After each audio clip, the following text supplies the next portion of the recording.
Today on Sekulow, Tulsi Gabbard is joining us to talk about leaving the Democrat Party. Her big announcement this morning. She'll be with us today. And we'll talk to her about why she decided to leave the Democrat Party and why now. That's today on Sekulow. Keeping you informed and engaged, now more than ever. This is Sekulow. We want to hear from you. Share and post your comments or call 1-800-684-3110. And now your host, Jordan Sekulow. Hey, welcome to Sekulow. We are taking your calls to 1-800-684-3110. Tulsi Gabbard is going to be joining us today in the second half hour of the broadcast. She made the big announcement this morning that she is leaving the Democrat Party, and she went through the reasons why. She's launched a new podcast as well, and she said through that podcast she's going to walk through each of those statements that she made today in the more brief remarks. And she released her first podcast as well. So she's going to be joining us live on the show. So we'll have a question for her. My dad's going to be joining as well. And Logan's here with me now. And I thought it was interesting to kind of walk through her points about why she can no longer stay in the Democrat Party. And she started with that it's become the party of the elitist warmongers, which is a pretty far cry from where they were when she thought, I guess about 20 years ago is what she said when she got into politics as like a 21-year-old who got elected to the state house, that this was the anti-war party. This was the bigger tent party at the time. And I would say too, the Republican Party, since I've been working inside of it, probably simultaneously when she was joining the Democrat Party, I was working in Republican politics, and we were the outliers initially. We used to be the outliers. The people listening to the broadcast used to be the outliers. And then we took over the party, and suddenly the party became a lot more diverse, a lot more open to new ideas, questioning things like not having a strong it's not a question about should we have a strong military or the best equipment. And she's in the military, so I don't think it's that either. It's foreign adventurism and using our military like pawns instead of human beings. And for business and that kind of thing. So that's a lot of the stuff she talked about. I listened to the full podcast this morning and just sort of broke down all of her things. But a lot of people have been kind of waiting for this announcement from her. We've seen her now show up on a lot of more conservative outlets. She's speaking at CPAC. She's doing a lot of things. So it's not necessarily shocking that she would leave. But, maybe the only negative is no longer we can say, oh, we have a friend on the other side. That was kind of nice. But it was a really informative podcast. I encourage you all to go take a listen. And hey, when she's on with Dad later on, I'm sure they have something they're going to announce. And that's pretty cool too. So make sure you stay tuned for that. She'll be coming up in just a few segments. And I really did like the podcast and really did it's just her solo kind of breaking down this announcement. It's about a half an hour. You can watch it on YouTube and on Rumble, and you can listen to it on the podcast feed. And it was beautifully shot. So as someone who likes the video side of it, it looked amazing. So a very compelling piece. I'm excited to see this. And what I was really excited was that it did get so much attention and so much coverage. Because I feel like it could have been. I woke up to it this morning. Yeah, I feel like it could have easily kind of been one of those things that happened to 6 a.m. and it became a real news story. 6 a.m., maybe 5, 6, so 7 a.m. on the East Coast. But then what was interesting to me, too, going through these terms, the next one I want to talk about, now I'm going to talk about this when we come back from the break, because she talks about the cowardly wokeness. And what I wanted to ask her about was, I feel like, one, there is that there is cowardice behind it, because you just, you say, we're not going to talk about this issue because of it. But also it's like keeping up with like working inside that corporate world that is woke now and trying to keep up with, like, what are you even supposed to say today? What could get you fired tomorrow that today was fine to say, but tomorrow you can't use that term anymore? Or, just overstepping. And she talks also a lot about the left also is embracing the term. Now it's like, if you're not woke, that's a problem. It's not like just a word to describe. Right. And she talked a lot even about faith and spirituality being demonized within the left, and that she's not in favor of that. And that was a big portion of it as well. So for our listener base, I think they'll find that pretty interesting. Yeah, give us a call, too. We've got time to take your thoughts at 1-800-684-3110. Have you been watching Tulsi Gabbard since she's been more kind of available in the conservative world? She's been speaking out on these issues. Give us a call at 1-800-684-3110. Support the work of the ACLJ at aclj.org. I also encourage you to go to ACLJ Action Final Day to file your own comment. Doesn't cost you a thing to do it, against the VA being turned into an abortion clinic. That's acljaction.org. We'll be right back. the Freedom of Information Act allows people to petition their government and ask for the background information as to why they came to a certain decision. It's thousands of pages of paper, and in those thousands of pages of paper, you usually find a nugget. We are entitled as citizens of the United States to know about how our government works. Government agencies acting out of control. They want to keep Americans in the dark. That's why it's incredibly important to have the ACLJ constantly pushing to find out what the background information is. Do you remember the Iran deal? There was a video about what took place on that deal, and it was edited. And the edit took out the key part of what was going on. State Department, White House, editing videos to keep it from the American public. We have exposed that in our FOIA litigation, and we do that every day that we bring these cases. We took it to the IRS. No one ever does that. And because of it, it's a very weak government agency that used to be the scary government agency. What the IRS was doing was violating the Constitution and statutory law. Because of the litigation we engaged in, it's a different agency. They can't do what they were doing before. We've got the declassified list of Obama administration officials who started asking to unmask. They've been hiding behind in the shadows. These FOIAs bring them to light. All of this information came because we went to court to get the information. The power of Washington, D.C. only works when the rest of us, the rest of Americans, are kept in the dark. We may find one item of information in thousands of documents of irrelevancies, but we persist and we're on it every day of our lives. The work that the ACLJ does matters. It matters to policymakers. It matters to ordinary citizens all across America. Those of you that support the ACLJ, this is what it's all about at the end of the day. Think we haven't been on this, folks? We've been on it.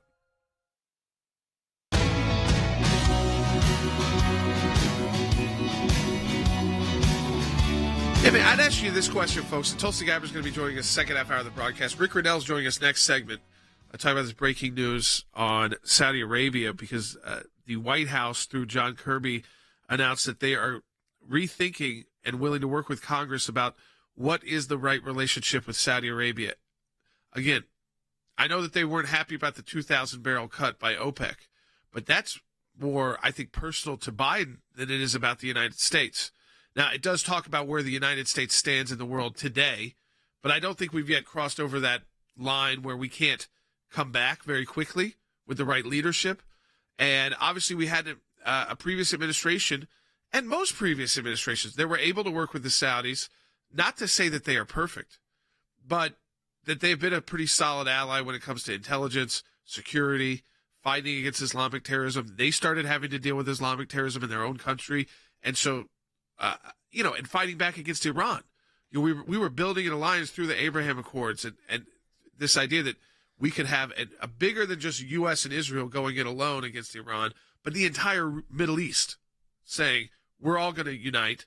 They're very wealthy. They have the resources. They have the militaries. They have the security. They work closely with us. They use our American equipment.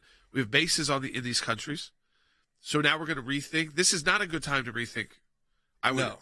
Relationships that were good. You can have spats. Obviously, the Khashoggi incident was a there's spat. things you clearly disagree the OPEC with. decision. I mean, the OPEC decision is not good for any of us. But I feel like that was more of a shot, take a shot at Joe Biden and the administration, because they really don't like this playing around with Iran and Iran nuclear deal, and they don't trust where this administration is going. Are we the superpower? I mean, all these countries have to figure out,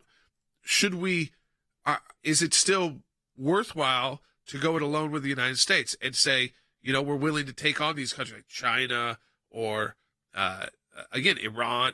Are we going to place ourselves in the crosshairs? So 1-800-684-3110. That's 1-800-684-3110.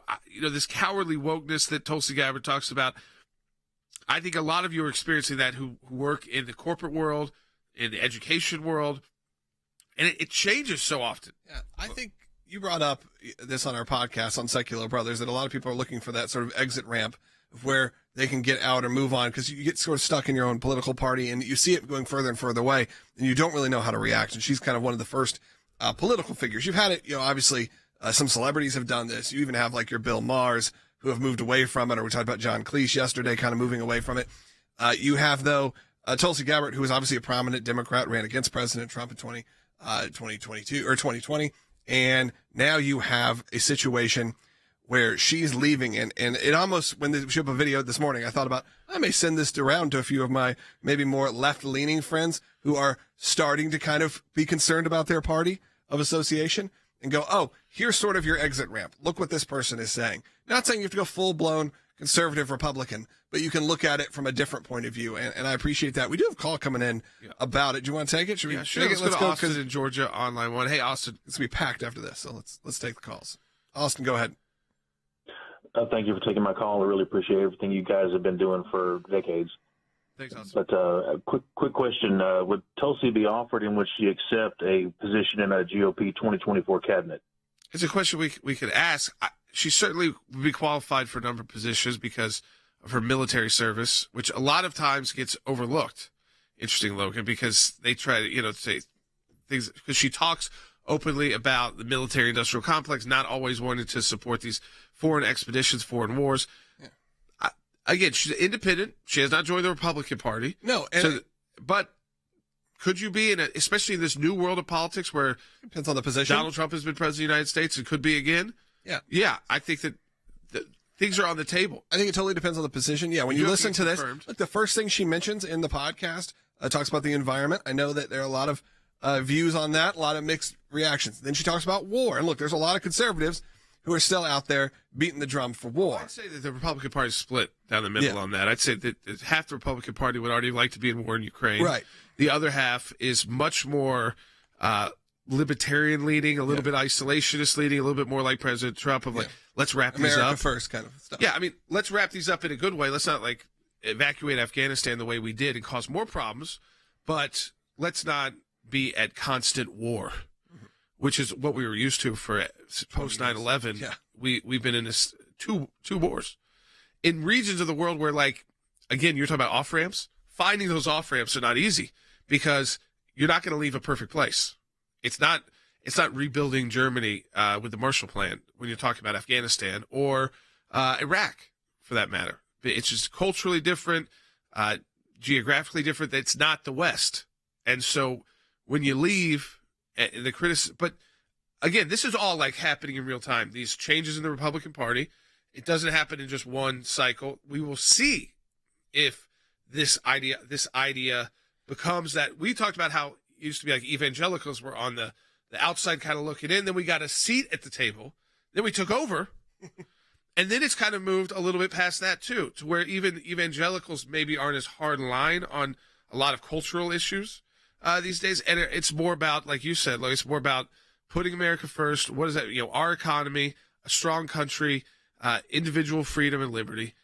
And that's what we're seeing. There's even a comment. Not so much about corporate welfare. There's a comment that came in from Rumble, and I think this does speak to a lot of people because people watch that video. I said maybe they're watching Bill Maher now, weirdly. Maybe they're watching some of these other voices that are coming. And this Rumble comment said, what I do like about Tulsi is that she's what Democrats used to be a long time ago, which is one that could talk political differences without screaming or threats. Yeah, if you listen to this podcast, it's very even-keeled. There's no screaming in it. Yeah. Even when you disagree with her on situations, look, we don't 100% line up, but you can respect the fact that this isn't coming out of place of just chaos, which is what they want. They want to stir up chaos. Well, both sides kind of want to stir up chaos. So if you can find those things, even what we're doing in the podcast right now, is kind of finding that middle ground and being honest and truthful with people. That's what, when I talked to Tulsi, she was in our documentary series we did, Revenge of the Taliban.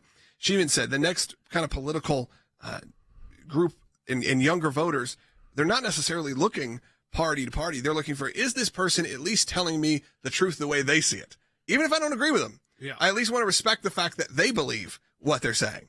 And that's hard to find. Yeah. So I think that's what that comment is kind of maybe tied to, which is people who can be honest and at least tell you how they feel, even if you disagree with them. Yeah, let's go to Bill in Wyoming online too. Hey, Bill. Hi, thanks for taking my call. I had a question for Ms. Gabbard. I'm wondering how she felt about, or if she got any information from any of the constituents, how they felt about this. Well, look, she's going to be on a little bit later in the show, and I'm sure we'll bring up that kind of question. But they've been kind of going after her for the last few years. And if you look on social media, I was just flipping through, it's the same stuff they were saying years ago. This is what they say about most Republicans. Remember, Hillary Clinton went after her when she was running. This is nothing new. I would say she poked the bear.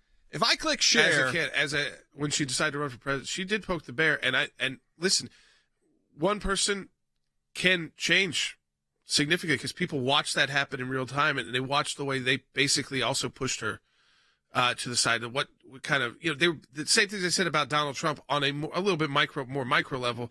They were saying about Tulsi Gabbard. It's like, if you didn't walk our line exactly right, even if you were on the debate stage, it's like Vice President Harris, she could call Joe Biden a racist. And she talks about that too, that everything now being racialized. Mm-hmm. And we're seeing a lot of that this past week. We talked about it on the show. But the idea, again, that the Democrat Party seems like to be the party that if you don't walk every point of our line, if you don't stay in line, then you're out. And she was making waves when she ran for president. People liked it. Yeah, I think a lot of... I don't know if she would have won. Well, we saw that. I remember seeing in the chat and seeing in the comments, a lot of our listeners said, well, I'm probably still going to vote for, President Trump or whoever it was. But if I had to, she would be the one that I would go with. And see, that's when you ask that question, like Bill was asking. In Hawaii, she's now independent. In a state like that, which is a pretty independent state, and very unique, and she's born and raised there, I would imagine it's probably not as difficult. If you wanted to, I don't know if she wants to go back into elected politics. I think right now, like some of the questions too, like cabinet, this, that. But if you're already thinking that way about bringing someone right onto your team, and I think she spent a year or more talking directly to conservatives. Yeah, and that's what's nice about having a new podcast. It's not just like a one day for podcast. Right. We do this. This was kind of coming at some point, it seemed like. Yeah, it's a good way to launch a podcast. Good way to get attention. Like you said. Right, yeah. There's millions of people now who have already seen her statement. I mean, we've seen that happen already just in the last few hours. But like you said, what's actually kind of good about podcasting, and we do our own podcast as well, the Sekulow Brothers, so go subscribe to that, is it gives you a chance every week, typically, if not multiple times a week, to hear an extended conversation with someone who you may consider for a presidential run or something like that, whether that's a Ted Cruz or a Tulsi Gabbard. Now they're on the record for hours at a time. Oh, yeah. Going over these issues. So that's where podcasting can really be helpful. Yeah, my buddy Ben Ferguson, I've been in my wedding. That's kind of the friends we are. I was at his. Is going to be co-hosting that now. With the Cruz podcast. With Ted Cruz. Yeah, very cool. So take it to the next level. Yeah, and then you have on the record hours of content to go back and check on pretty much every issue. Yeah, you shouldn't be surprised by who they are. Right. And I think that's cool because it was pretty hard to pierce that veil in 3 minutes on cable news. You just can't. And so, again, we're taking your calls. Rick Riddell's joining us next. We're going to talk Saudi Arabia and Tulsi Gabbard, second half hour. Don't want to miss it. President faces renewed pressure from Saudi Arabia after the nation essentially flipped the bird to the U.S., joining with Russia to cut oil production in spite of an intense lobbying effort from American officials. The impact here at home is a potential gas price spike right before you cast your vote. The Saudi announcement a blow to American consumers and a gut punch to President Biden, despite his fist-bump summit with the Saudi Crown Prince, when the administration thought they could get a deal to keep production up and prices low before the midterms. I was able to bring gasoline down well over $1.60, but it's inching up because of what the Russians and the Saudis just did. We sell them billions of dollars in advanced weapons, which we shouldn't be doing. And what do? Side with Russia and cut oil production. The chairman of the Senate Foreign Relations Committee vows to block all future weapons sales to Saudi Arabia. He's firing back, outraged at OPEC slashing its oil output by 2 million barrels a day. New Jersey Senator Bob Menendez urging the Biden administration to immediately freeze all aspects of U.S. cooperation with the Saudis. I would reconsider why we provide for the security of a country that seems to have no concern for the security of ours and our allies. Should he stop arms sales to Saudi Arabia? Listen, we sell massive amounts of arms to the Saudis. I think we need to rethink those sales. I think we need to lift the exemption that we have given this OPEC Plus cartel from U.S. price-fixing liability. I think we need to look at our troop presence in the Middle East and Saudi Arabia. Our leverage and our clout in this region has been much reduced. And the days where the United States is going to basically tell the Saudis, or the Israelis for that matter, what they should do have long passed.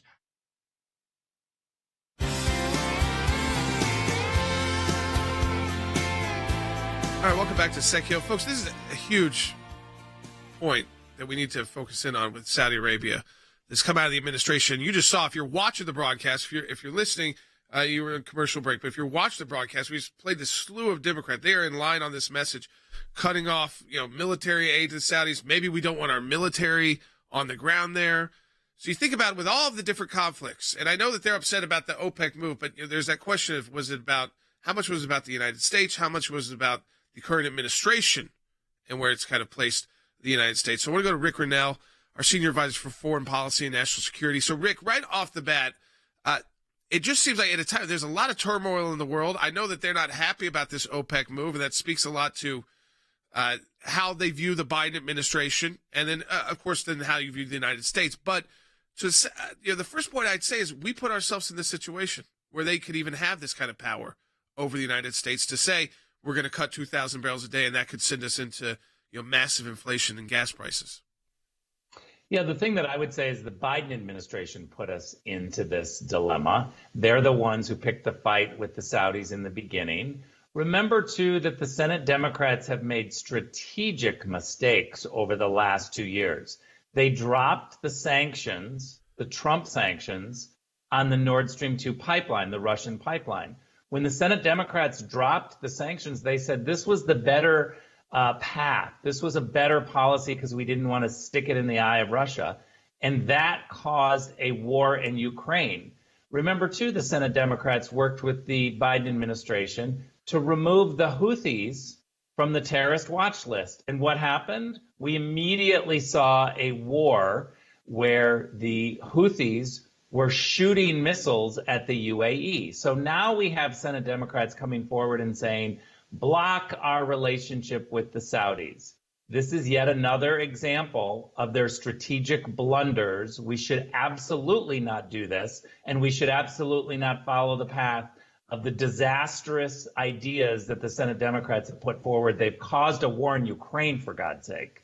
And it seems to me, Rick, it's kind of easy, I think, to Americans, if you could demonize the Saudi Arabian, the kingdom, the family, and all these different aspects. But I think when you actually learn about how involved we are there with military bases, with shared military equipment, when it comes to like global and international issues or regional issues in the Middle East, they're a very close partner. Is it a stretch to say that they'd be the closest major military partner after Israel in the region? Well, look, they're one of the partners that we absolutely need to work on. And let me be very blunt. After the Khashoggi incident, we absolutely pushed the Saudis and punished the Saudis in the Trump administration and made sure that they understood that this was a terrible mistake that was going to greatly impact our relations. We improved on that. I think that there was a huge improvement, and we were trying to set a new course in our relationship. And then the Biden team came in, and Avril Haines, who is the director of national intelligence, repackaged the entire portfolio on Khashoggi and released it like it was new information. It wasn't new information. It was a strategic way for them, the Biden team, to message to the Iranians that they were going to beat up on the Saudis because they wanted to have new negotiations with Iran. Meanwhile, we're seeing Iran get worse with human rights abuses, and this Biden team continues to negotiate with them on a nuclear deal. This is yet another blunder in the Middle East by the Biden team and Senate Democrats. We should absolutely do the opposite of what they're saying. Yeah, to me, I would say that after this OPEC move, it would be with an ally like this who does have a lot. They rely on the U.S. for a lot for security and, for the equipment they use, their military equipment. And it's not exactly just a two-way street there. But instead of trying to rebuild that relationship, whether it's behind the scenes, strategically, uniting around the common enemy in Iran, instead it's playing this out publicly. It's just another issue, I think, where the American people go, are we going to have another disaster? This is like, how many on the list can we handle at a time when, it doesn't say like this is the best administration to be balancing all these at the same time. Look, we see a history from the Biden administration of weaponizing government against their political enemies. And this is yet another example. We've seen them weaponize the DOJ. We've seen them weaponize the FBI, the IRS. When they don't like someone, they use the tools of government to go after them. So now what's happened is they begged the Saudis for an OPEC deal. The Saudis said no. And what do? They throw a tantrum and they say, well, now we're going to completely freeze everything because we didn't get our way. They're weaponizing diplomacy now. And this is just a childish behavior. Again, the Senate Democrats dropped the sanctions on the Russian pipeline, the Trump sanctions on the Russian pipeline. They dropped them. And what happened? We saw war in Ukraine. If we were energy independent, one, this decision wouldn't have been the same kind of impact. But second, I feel like that also would gives us more leverage over countries like Saudi Arabia, who ultimately are looking down the road to say they got to figure out a post-oil economic structure too for them. And yet when we become so dependent on the world, I mean, we send so many mixed signals, Rick. It's like we're going to Venezuela to Chevron's going back in there, and we're lifting sanctions on them while at the same time we're punishing, and they're allied with Iran, and then we're punishing the Saudis because we don't like their OPEC decision. We're putting them in saying that they are Putin. And to me, it just appears like what you said, these are self-inflicted blunders. I mean, this didn't have to happen this way. For sure. When you look at the policies of President Trump and getting us off Middle East oil, he was very successful in telling the Middle East, we don't need your oil. We're going to be energy independent, and we're going to be an energy exporter. That went over like a lead balloon in the Middle East because they love the leverage that they used to get from being able to put one over on the United States with gas prices. President Trump completely changed that. Joe Biden put us back into that. He made us beholden to Middle East oil again by canceling the XL pipeline, by making sure that we're not energy independent, by drilling and making our own energy and producing our own energy. And so now what we see is we're back to the old ways where we have to beg the Middle East leaders for some sort of gift, and they're saying they don't want to give us the gift. So we're back to putting ourselves into this leverage again. We got to get out of it. Yeah, Rick, we're going to follow this closely because I think this is one, to educate people about it, the relationship, the strategic relationship, the importance, because the other side, they quickly try to demonize, they'll start bringing up 9/11 again when it fits their narrative that they're trying to blame someone else for where we are on gas prices. Rick, as always, we appreciate your insight on Sekulow. Rick, of course, part of the ACLJ team. And when these issues, I mean, this just happened, we're able to bring Rick right in to get you up to speed because it impacts us. I mean, the OPEC decision impacts all of us driving. The strategic, of course, military relationship there, which hopefully, is able to build a barrier so we don't have to go to larger conflicts. And again, you see it just kind of gets thrown out the window very quickly, and everybody on the Democrat Party is in line saying, it's time to stop sales. It's time to rethink the relationship. And I don't think there's enough education on that. It's kind of easy to say about them and then not explain why 2 months ago the president was there. We'll be right back on Sekulow. Tulsi Gabbard joining us.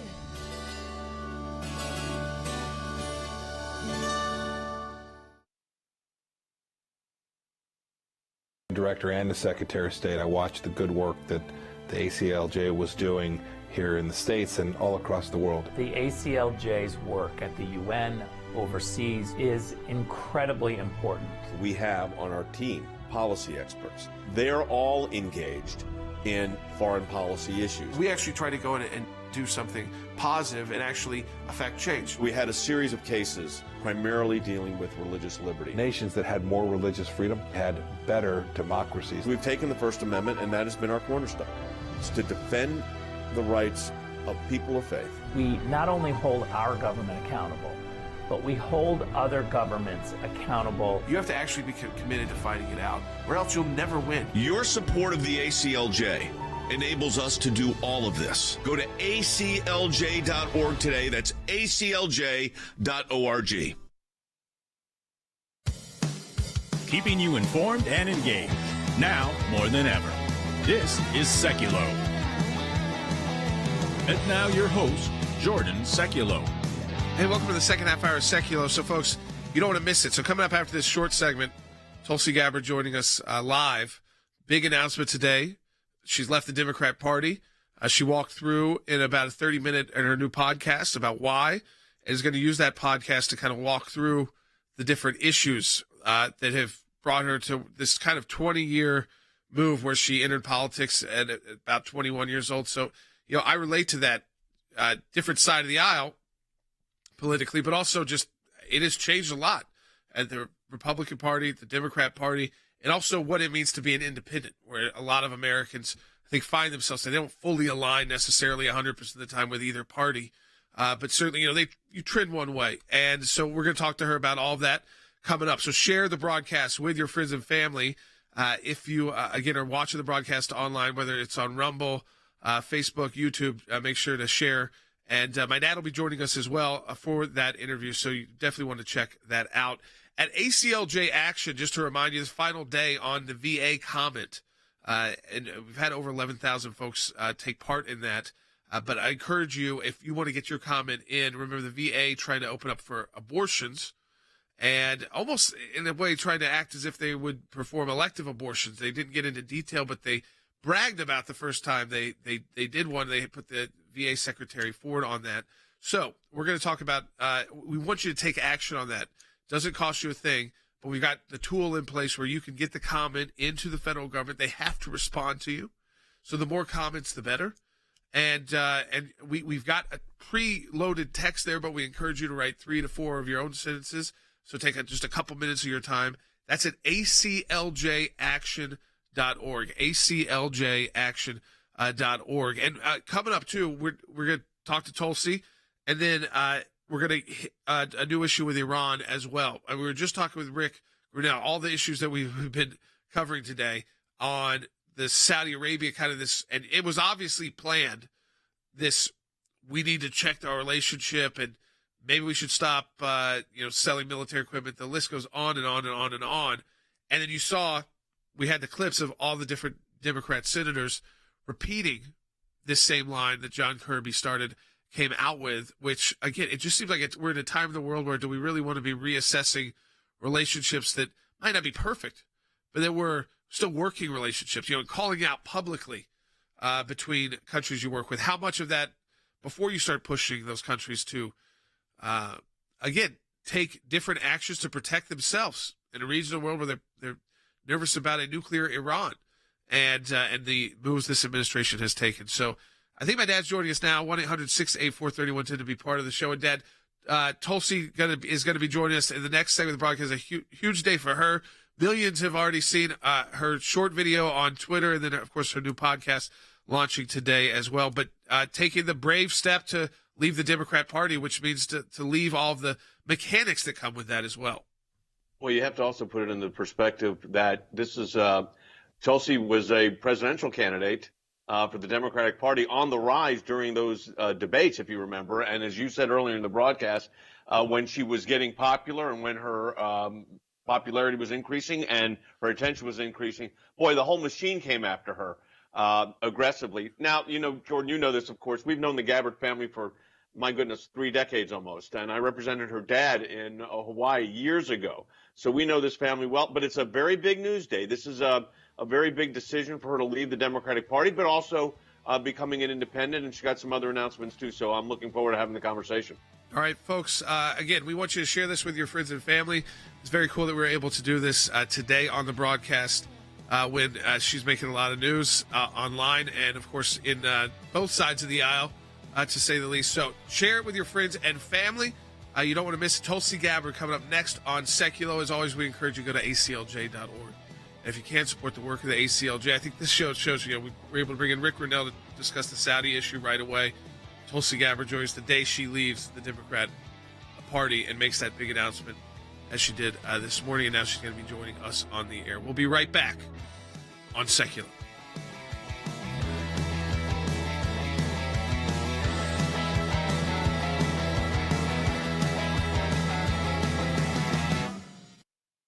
Tulsi Gabbard, who ran as a Democratic presidential candidate during the last election cycle, now says she is leaving the Democratic Party altogether. I can no longer remain in today's Democratic Party that's under the complete control of an elitist cabal of warmongers who are driven by cowardly wokeness, who actively work to undermine our God-given freedoms that are enshrined in our Constitution, who are hostile to people of faith and spirituality, who demonize the police but protect criminals at the expense of law-abiding Americans, who believe in open borders, who weaponize the national security state to go after their political opponents, and above all, who are dragging us ever closer to nuclear war. Tulsi is somebody who has always spoken her own mind. She's always been sort of an independent maverick. And I think when she ran for president, she realized how really isolated she was from the great majority of the Democratic Party, which is now, frankly, a pretty weird party. When you can't make room for voices that are not just an echo chamber, and they have served this country, and they are serving in Congress. I mean, this is not a person who just woke up one morning and said, I don't want to be a Democrat anymore. Yeah. She's run. Yeah. People have voted for her. I believe in a government that's of the people, by the people, and for the people. Unfortunately, today's Democratic Party does not. Instead, it stands for a government that is of, by, and for the powerful elite. When Tulsi Gabbard leaves, it's a big sign for the Democratic Party. We'll see if they heed it or not. I'm calling on my fellow common sense, independent-minded Democrats to join me in leaving the Democratic Party. Well, this is why you have 1 million voters changing their registration away from Democrat in that recent AP report. I mean, in 43...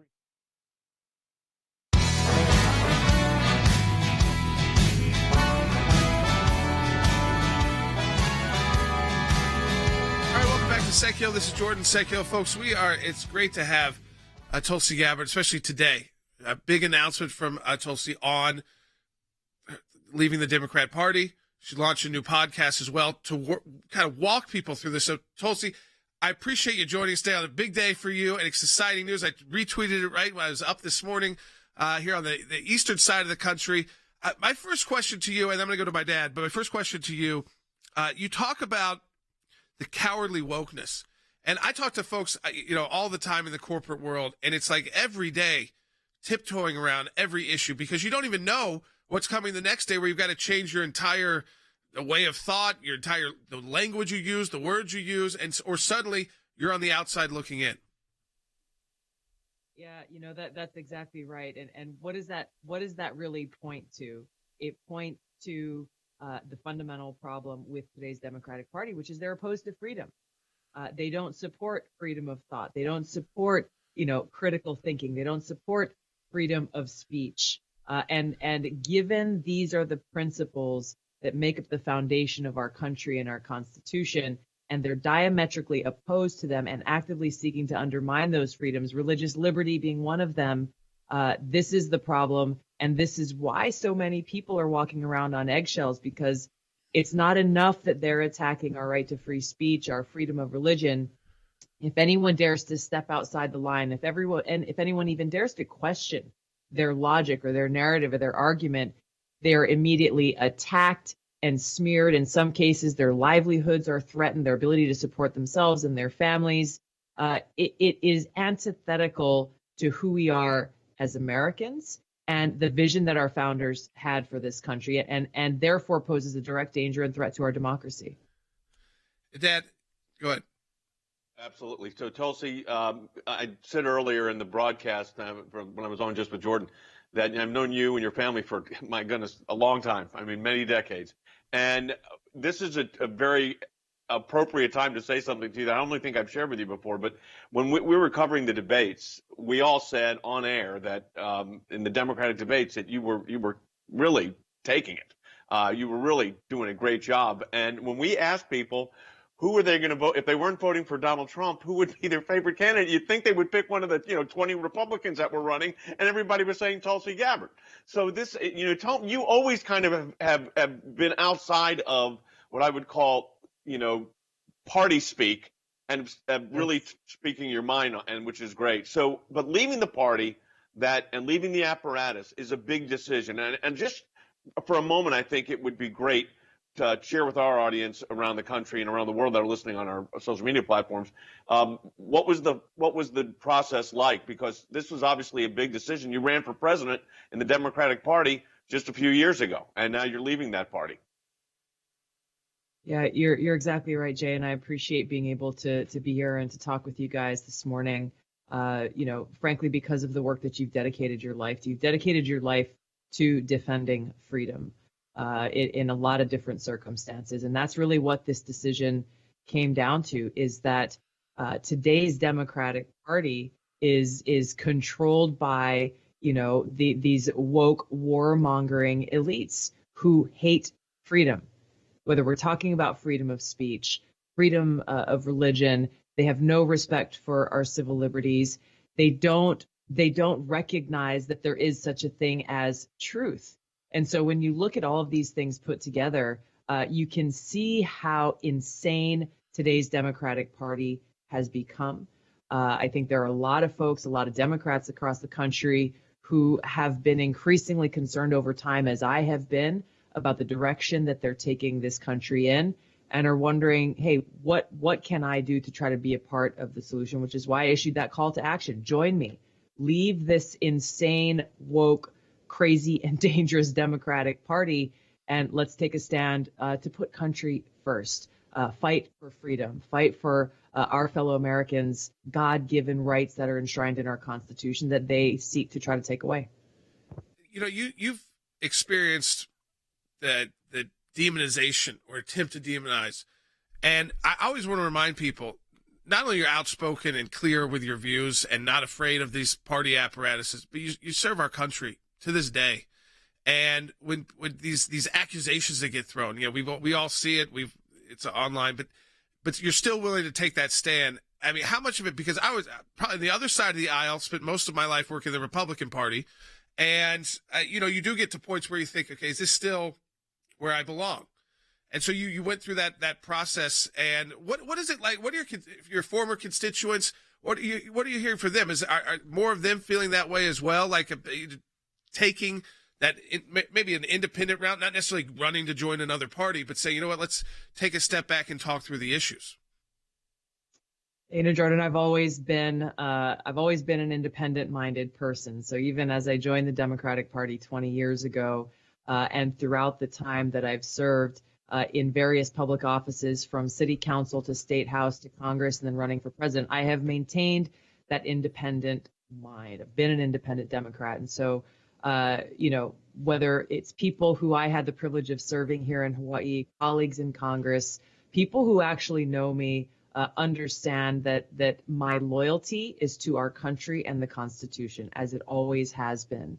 And so taking this step really is a recognition, again, of what is most important to me in my life. I love our country, and I have dedicated my entire adult life to serving our country and to defending those freedoms, whether it's in uniform or in public office. And this is continuing to fulfill my commitment to do that. And like I said, I think there are a lot of folks, whether it's people here in Hawaii or people who I've worked with or I've heard from across the country, who share these concerns, but like you said, are too afraid to say anything, which is so sad when you think about it, that here we are in the United States of America that's supposed to be this beacon of freedom for the country or for the world, and yet Americans are afraid to voice their opinions or to think independently outside of one party line or another. That is what has to change. And I hope that people who are seeing my what I'm doing and listening to what I'm saying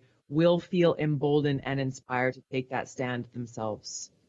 Let's talk about your podcast, because this is obviously a new venture and something we're really excited about and happy that to promote. And we think having your voice out in that venue, in that platform, the podcast platform, is a great idea. So I want to start with that. That launches. Tell us a little bit about that, and then I'm going to ask you a political question. Yeah, sure, Jay. I've been wanting to put together a podcast, an online show for a long time, really because the limitations of the mainstream media are real. The demonization thing is real. their ability to control a narrative is real. So even on a good day, if you go on live television, you're lucky you get 4.5 minutes to make your point about like the greatest threat to democracy that we face. Like, my gosh, how do you talk about that in 4 minutes? And so being able to have my own show where there's no time limits, there's no corporate boss telling me what I can and can't say. It really provides that opportunity to share my thoughts and views, to go in depth on different issues and challenges we face, and to have really interesting conversations with people about those. And I'm grateful to you, Jay. We recorded an incredible conversation about religious liberty and freedom that I'm excited to share with our listeners and our viewers for the Tulsi Gabbard Show, which is on YouTube, Rumble, and on all audio podcast platforms. Yeah, that's going to be great. Political question. We've got a situation in Eastern Europe that is a war, unfortunately. The United States policy is very hard to define. We've got an economy that's teetering right now. And then you look at the oil and gas situation, and energy costs are exorbitant, as are food costs. All of these issues are happening, and some would say, well, you've left the political process, but the truth is your voice will be much more amplified outside. But what kind of point are we at in America right now as you see it, as you launch your podcast, as you leave the Democratic Party? Where do you see the country? Because I know for you that's first, the country. It is. And regardless of whether people identify as a Democrat or Republican, Independent, Libertarian, whatever it is, the reality is there are a lot of Americans across the country who are struggling for all of the reasons that you're talking about, whether it's inflation or rising gas prices, all of these different things. It comes down to a failure of leadership.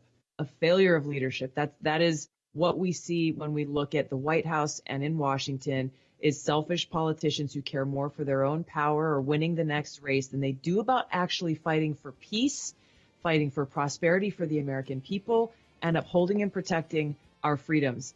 We can change that. We've got to cast our votes in the coming election and make sure our voice is heard, and vote for the right people who will fight for us and for the Constitution. Folks, you can learn about everything that Tulsi's doing. It's TulsiGabbard.com. So the podcast, Substack, again, it's all available there. So, again, I encourage everybody to go there and to share it with your friends and family. I was talking about this with my brother earlier, is that Tulsi's able to reach people that we're not able to reach and talk about these issues directly. So go to TulsiGabbard.com. We appreciate Tulsi joining us on this such a big news day for her, a big decision to leave the party. TulsiGabbard.com. We'll be right back on Sekulow.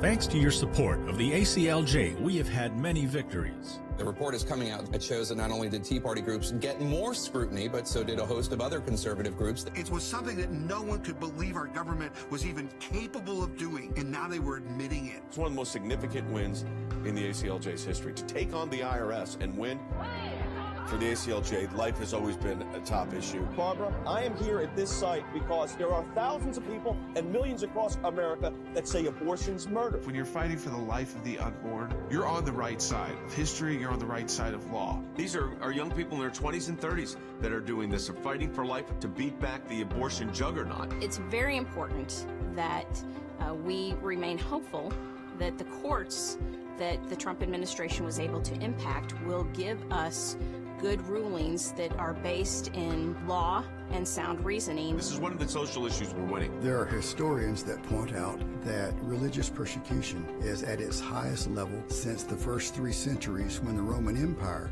led religious persecution. A mid-state pastor's family is fighting to bring him home. We are getting my husband after 7.5 months.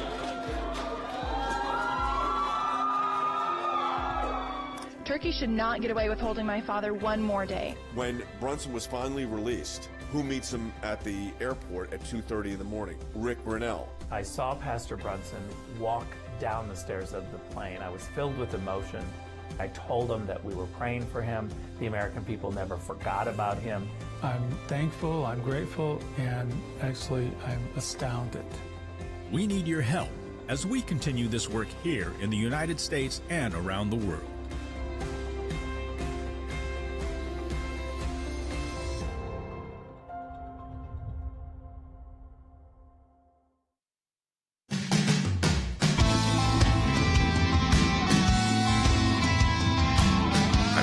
back to Sekulow. So, yeah, it was great to have Tulsi Gabbard on. So many of the issues that we're talking about today, getting into specifics on Saudi Arabia earlier, that announcement by John Kirby and the Biden administration, and then a slew of Democrat senators, that we need to, again, fundamentally alter that relationship, really putting it on the line, saying maybe we shouldn't sell them equipment anymore. I mean, in a way, because the OPEC decision, and I thought with Rick Renell, and Rick really separated the idea from, one, all these countries are looking out for themselves, and we put them back in this situation where they have this leverage that they didn't have under the Trump administration when it came to oil and energy. So you had to work together in a more cooperative way, in a security way, almost more like a closer alliance. And I know that people hear Saudi Arabia and they think, are those the bad guys? But if you really go through our military bases there, the equipment, and our shared interest in a real enemy in the region, Iran, which, if you say Israel's kind of a front burner when it comes to Iranian propaganda and talk, Saudi Arabia is a close second to their second enemy in the region, and they fund, just like they do with Israel, funding terror groups to like Hezbollah and Hamas and working with them to attack Israel. They also do that in Saudi Arabia, working with the Houthi rebels. So that issue's at play. But then there's the bigger issue, which is I thought we were building a coalition. I want to go to Wes Smith on this from our team at the ACLJ. Wes, we have a new report out of the IAEA on Iran's centrifuge. And this is what the IAEA does know about their underground facility in Natanz. But before we get to that specific, we were building this alliance through the Abraham Accords of defense against Iran in the region, not just the Western world, but in the Middle East, to say it's not just going to be the U.S. and Israel. It's going to be the U.S., Israel, and about every other country in that region, especially the major economic players in that region who have pretty serious military capabilities of their own. Exactly. And it was remarkable progress over the last several years. Here's the thing. President Biden and his administration, they have a penchant, and it's not a good one, for declaring political war on anyone who does not see the world the way they see it, anyone who does not agree with him. For example, to his political opponents in our own country, he can't just disagree with them. He demonizes them. They're fascists. They're immoral. They're corrupt. He also declares political war on parents who attend school board meetings, on pro-life Americans and crisis pregnancy centers. He declared war his first day in office on the U.S. fossil fuel industry. And now he's basically declaring political war on our most important ally in the Middle East after Israel. What it will do, it will push not only Saudi Arabia, it will push our other Gulf Arab allies into the arms of Russia and China if they don't stop this. I can't believe the rhetoric I'm hearing from some Democrat senators and from the president and his administration, that they're actually willing to sacrifice a country that is so important to our intelligence, to our own national security, to Israel's national security. Saudi Arabia is our chief ally in opposing Iran, and they're going to lay this on the line. And what makes it even more ironic and crazy is that we have more oil and gas under the ground in America than Saudi Arabia does. Oh, yeah. And we are energy independent. So he declares war on our own industry. And then when our other ally in the same industry doesn't keep lockstep with him, and there's a reason for that. I mean, he called the nation of Saudi Arabia a pariah when he was campaigning. And then his first week in office, he temporarily suspended arms sales to Saudi Arabia while they were being attacked by the Houthi rebels. And while there was this looming threat of Iran at the same time. So now, he's doing the same thing again. It absolutely makes no sense. What I call it, Jordan, is his bull in a china closet diplomacy, and he's done it repeatedly. That's what I was about to say. Is if they're truly an ally, and again, it doesn't mean you always agree, but when you are an ally, you usually take these spats private. Yes. And you can be really tough behind the scenes and say, listen, we saw what you did at OPEC. We don't agree on everything, but here's the consequences. And instead of having every Democrat senator go out and with the same talking point. Yeah, and he's really, cutting off his nose, America's nose, to spite his face. Yeah. This, pushing Saudi Arabia away from us is not good for America. It's not good for Saudis. It's not good for the Middle East. Let's talk to people about this new report out of Iran. This, again, we always tell folks that the problem with that initial nuclear deal and the Biden administration trying to get into one now, even while they're putting down protests, killed another young person there. But their nuclear, they have not stopped. They did not pause. And so they've continued on, and now they've got this. This is what we do know. This is what we know about what's going on inside some of their underground facilities. Yeah, Natanz in particular, which has always had facilities above ground and underneath ground. U.S. and Israeli intelligence revealed just last month that they are doing a vast expansion of Natanz underground with a network of connecting tunnels that will be able to withstand a nuclear attack or a bunker busting bomb, as they call them. So they're expanding that. Fordell already has underground facilities that are very similar to that. And while they're doing that, the IAEA revealed just this week that these new generation centrifuges, which they use to enrich uranium, they have put in so many of those. They have over 1,000 centrifuges at Natanz alone. IAEA earlier this year revealed that they already possess enough uranium to construct their first nuclear bomb. The only thing that was lacking was enriching it to 90%, which is weapons grade level. The original JCPOA limited it to 3.76%. They're at 60% now. 90% is weapons grade, and the IAEA says they can go from 60 to 90% and have a nuclear bomb in a matter of weeks. I was thinking about it today. We are today with Iran where President Clinton was with North Korea in the 1990s. President Clinton, like Joe Biden, vowed that North Korea will never have a nuclear weapon. And the Obama administration came up with the Joint Comprehensive Plan of Action, the JCPOA, to stop Iran. President Clinton's program was called the Joint Framework Agreement.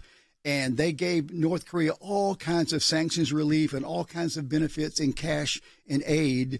And by the time Clinton left office and George W. Bush was inaugurated, North Korea announced they had their first nuclear weapon. Yep. We are following that same course with Iran. We are slow learners when it comes to this. And when they go there, then they get treated like a North Korea, which is a much different approach because, well, you could say, oh, this is how they treat their people. Once you're a nuclear power, weapons power, yes, the world has to treat you differently. It changes the game, and it will put Israel and the entire Middle East under the threat of a nuclear-armed Iran. And it appears this administration is so naive about it, and when they've had the chance in the previous administration under President Obama, when they had the chance to stop it, they have not done so. All right, folks, as always, let me encourage you to go to ACLJ.org. I hope you share this broadcast. If you're watching the broadcast, maybe you're listening right now, you can always go back to places like ACLJ.org, Facebook, YouTube, and, of course, Rumble, where you can share it then with your friends and family. So if you missed Tulsi Gabbard in the last segment, or you missed Rick Renell earlier in the broadcast talking about Saudi Arabia as well, you can share that with your friends and family. So we encourage you to do that. A lot of breaking news today, a lot of big topics that we covered. So as always, go to ACLJ.org, stay updated, support the work. And ACLJ Action, final day. Put your comment in on the VA. We'll talk to you tomorrow.